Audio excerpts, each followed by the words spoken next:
dinaanan namin papuntang Kapilya.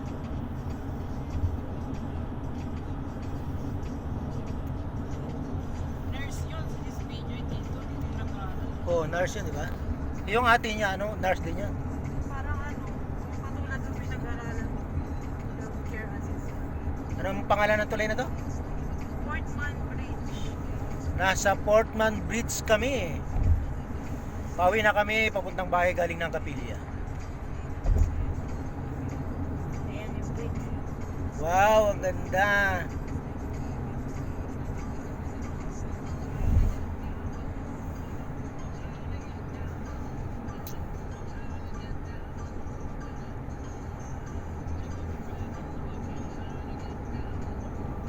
Mga bulubundukin. Yung palibot, parang abra lang. Bundok. May tunay na ganyan, may ilog, tapos bundok. Bulubundukin. Ito si Ate Job. Pag nag-drive, pumapalo ng 100 hanggang 130 kilometer per hour. Kasi masarap mag-drive dito. Tuloy-tuloy, walang traffic, walang istorbo. Bakit per hour ba yun? Hindi naman ah. Walang kusina. Walang busi-busina, walang stoplight. Walang Parang Dito sa highway wala. parang pag-aari mo yung kalsada. walang busi-busina nga.